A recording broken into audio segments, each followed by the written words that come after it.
The M1 season will start off with a brand new format. This year, the season will begin with the M1 selection.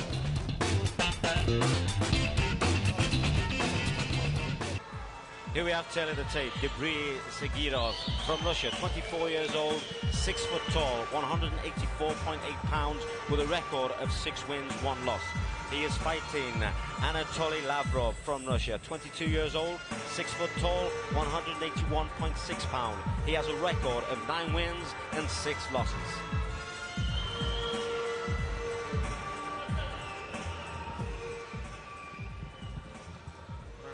Не нарушаем, затылок, позвоночный столб не бьем. Локти только корпус. В партере. Ноги, колени, голова только в корпус. Слушаем внимательно команду. Руки пожали. AnatoliiLavrov, he has a record of 9 and 6. But what an awesome background he has in striking. He is a world kickboxing, universal karate medalist and a Russian K1 champion. So surely he will want to keep this fight standing. There's a lot of experience there. Zagirov coming out confident. Zagirov has impressive credentials in Wushu Sandao.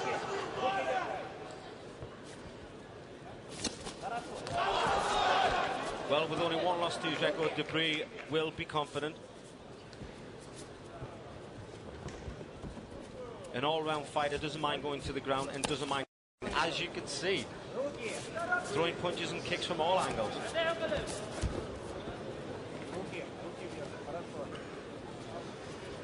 But Anatoly just taking his time, avoiding that punch.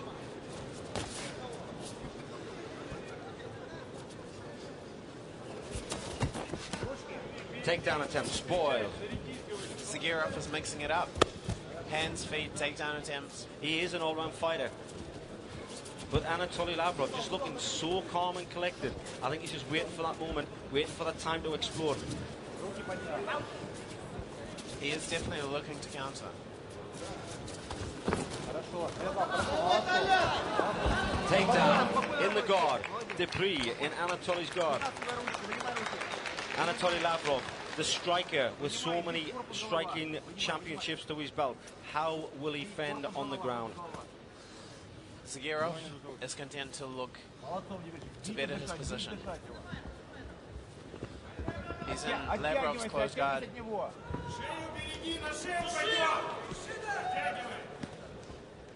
He attempted a choke, quickly let it go.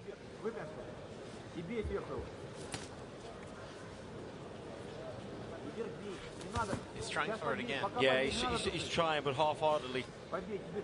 Does that choke ever work in? It does, and especially against a guy who's purely a kickboxing background. It's one of them chokes where it feels so uncomfortable they tap before it actually goes on. But to an experienced fighter, it's normally with a gi when you do the one-under, one-over choke like that. Right. Hoist Gracie used to use it a lot in the early days of the UFC. Right.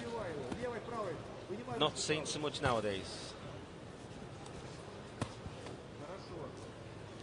I think I saw Jerome Lebanon get choked with one of those chokes in one of the few mixed martial arts bouts that he competed in.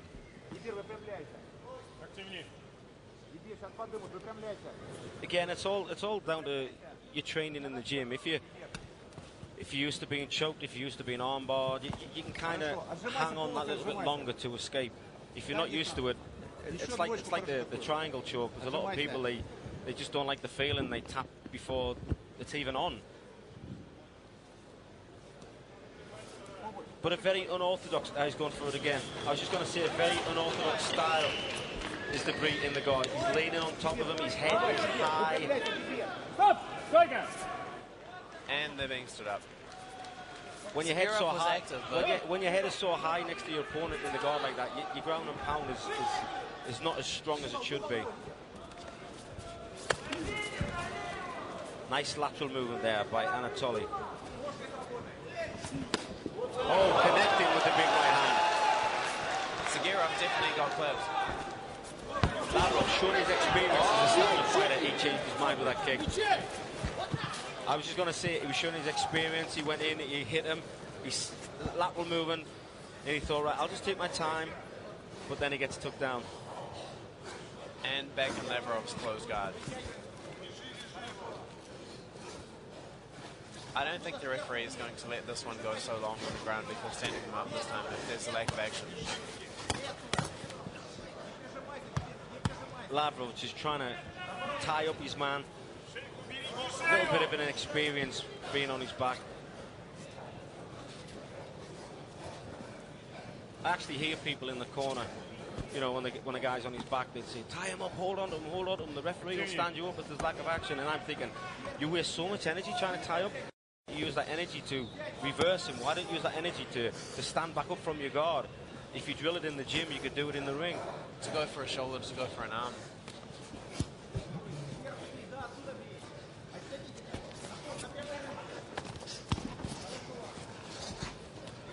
The level of fighters at the M1 selection this year is so high that I think it's unlikely that we're going to see submissions from within the closed guard if it's not a guillotine. Yeah. But it doesn't hurt to try. Stop! And the end of the first round. Well, all these fighters, they're fighting on the M1 selection because of their quality, because of their skill.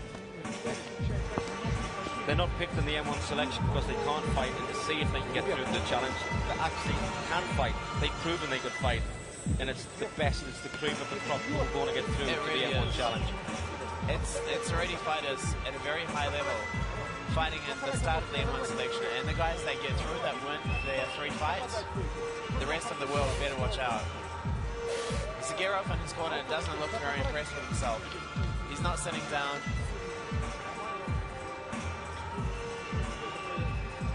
I think he thought that the fight was going to be over within the first round. As one of the Russian ring girls leaves, we're about to get the second round underway.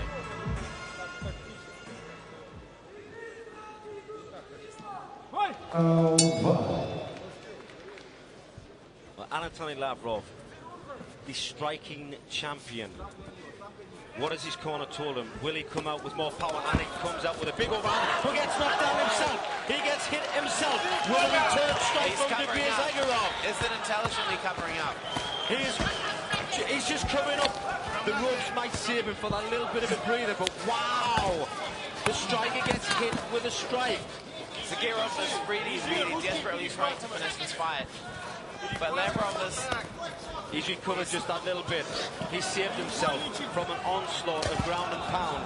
He's closed his guard. Zagirov is posturing up. No, it's back in Lavrov's closed guard. Wow, that was close. That was a big shot he took. Well, I was just about to say, the striker, will he come out with extra strikes and gets caught on the chin himself? Well, that just goes to show, like we said, DibirZagirov, he is actually an all-round fighter. He can strike, Zagirov he can is go on trying the for ground. that choke again.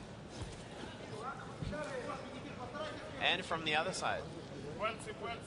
He really thinks that choke is going to work. Well, if Anatoly gets tired, then it might work because he has no ground game. He has 0 ground game. And normally when someone has a 0 ground game, they will tap to half-hearted submissions. But if there's any life in him, I think he will just keep on defending. And he's showing a lot of heart. It took a lot to come back from that punch. And the onslaught which followed. I actually thought it was over. I did. I actually thought it was over.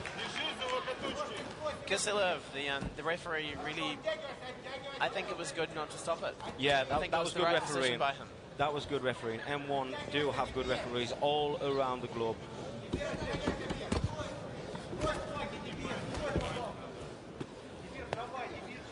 Well, we had an explosive start in the second round.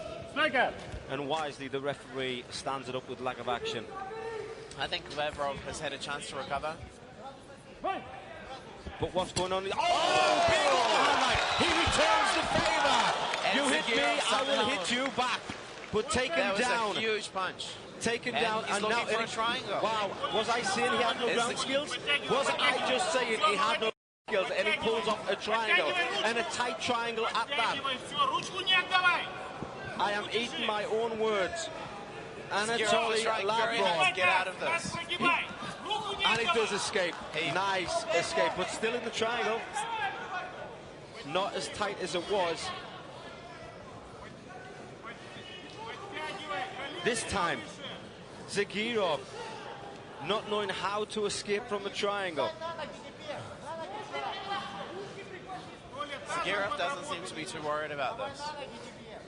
Wow. He's taking his time.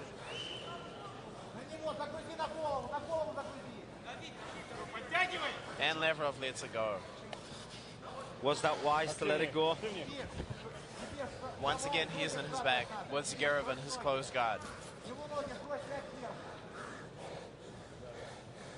I don't like the high stance of Zagirov. What I mean is, when he's in the guard, his head is on line with his opponent's guard. He's too far forward. Yeah, his head is on line with his opponent's head.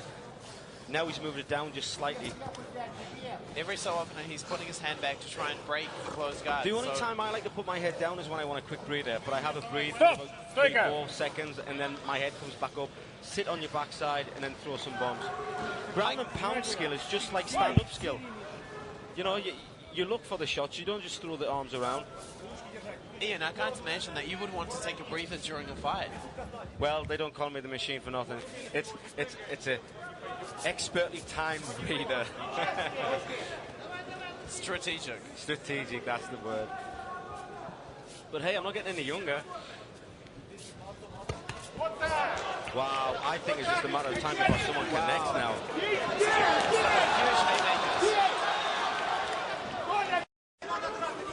Will fitness be the factor of this fight? Zagirov shooting in for the takedown. Easy double leg takedown. Lavrov not knowing how to defend that.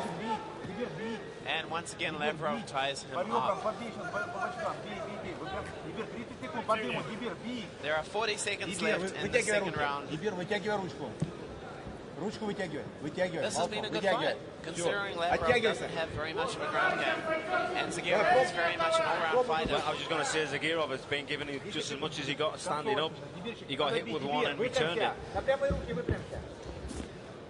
I just think the ground skill of Zagirov is just slightly better than Lavrov, and he's going to win the fight on the dominance on the ground.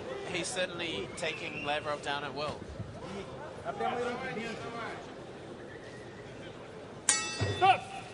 And the second round is over.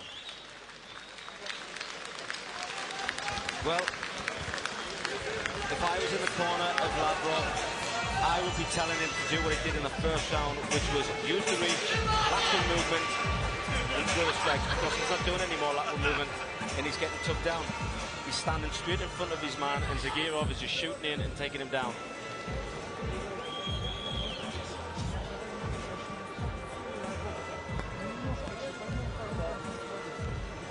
We see the knockdown and the ground and pound.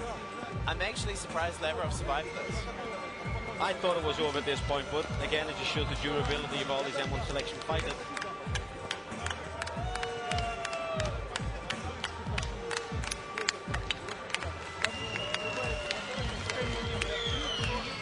Well, I'm looking at both corners now.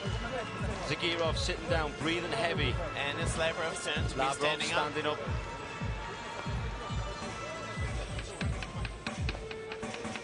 But if you can't defend the takedown, it doesn't matter how fit you are.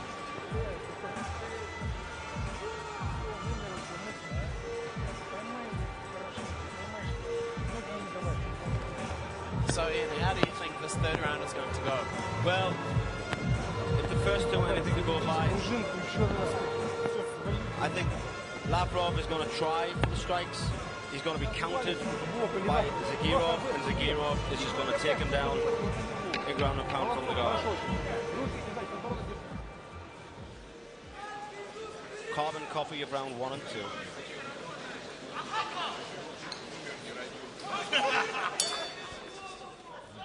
Заключительный раунд. Round 3.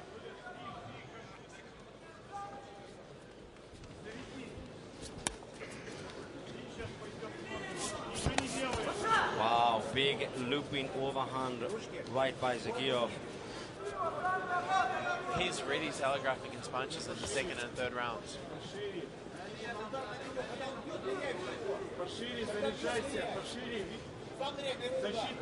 And Lavrov seems to once again be looking for that one punch.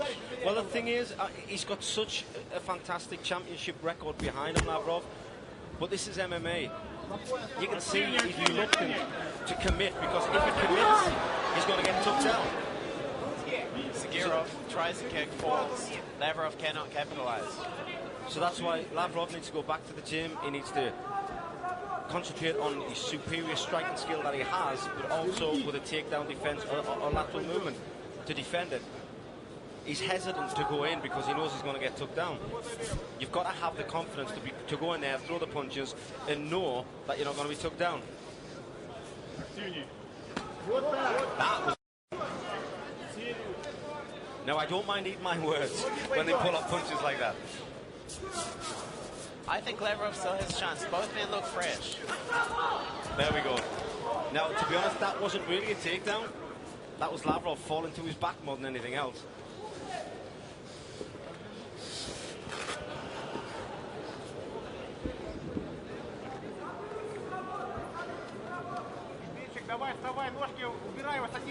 See, it's easy to tie your opponent up as well. When your head is as high as your opponent's head when you're in the guard, it's easy to be tied up.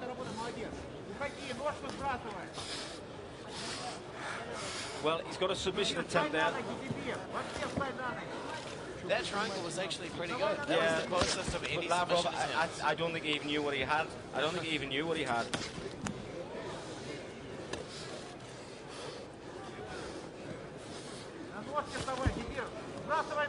Half of the third round is gone.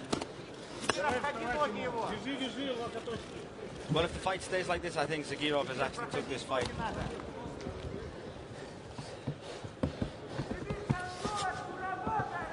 I just wish Zagirov wouldn't have his head so high, because what is happening is Lavrov is tying him up. He's got to fight to escape being tied up. He throws some good punches and then just gets tied up again. Expends a lot of energy. Yeah, a lot of energy. Ground and pound is a skill unto its own. Gone is the day when ground and pound is you just lie in someone's guard and just punch and, you know, hope for the best. You look for the shots, you set the shots up, just like you would in stand-up striking. If they cover up, go for the body. If they drop the hands when they go for the body, you come over the top for the head. No difference whatsoever. I'd rather see one clean shot be thrown in ground and pound than see 10 just hitting the arms or glancing off the head.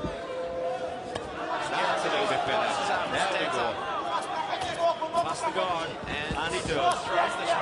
Now he's on the mount. This is dangerous.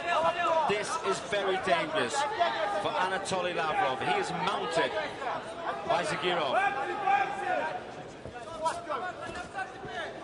Zagirov finds some last-minute reserves of energy. He's very high on the mount, though. He's got to be careful. Zagirov is already trying to bridge out of it. Lavrov. There we go. He sits up.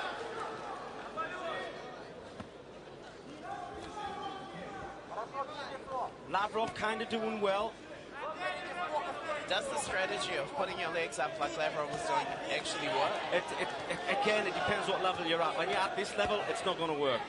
But what you do when you put your legs up, you can actually hook the arms and pull them backwards. But when you're at this level, it ain't going to work. Well, we have 40 seconds in this last round. And if I was Zagirov, I would be dropping bombs right now. Lavrov is actually managing to make the legs work. Well, he's got them up there, but it's not actually working as yet.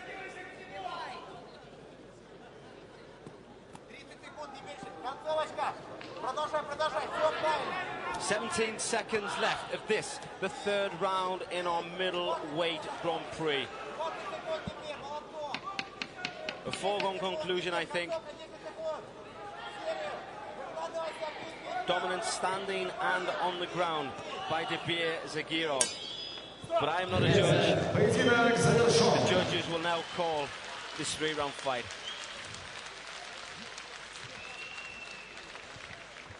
I don't think it's too hard a decision for the judges this time. Although it was a good hard fight, both men, I think, fought their hearts out.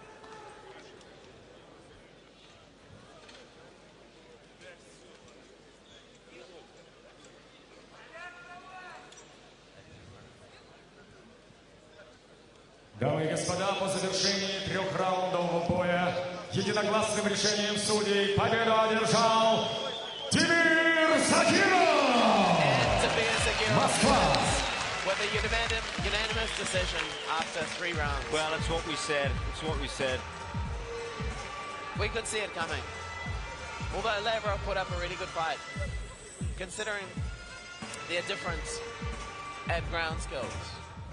Well, I did say earlier on in the fight that Lavrov didn't have the ground skills and he pulled off a triangle, but if he knew how to finish it, I think it would have been game over. But Zagirov,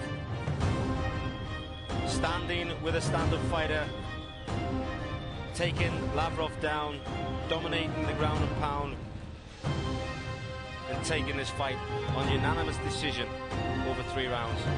And interestingly enough, Zagirov actually started with a really, really strong striking attack.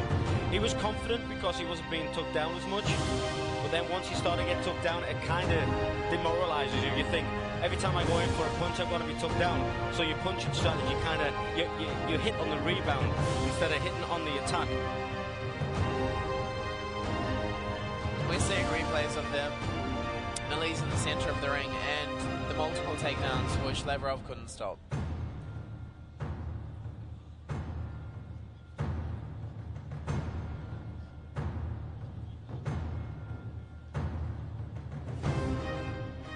This was the end. This was the mounted position.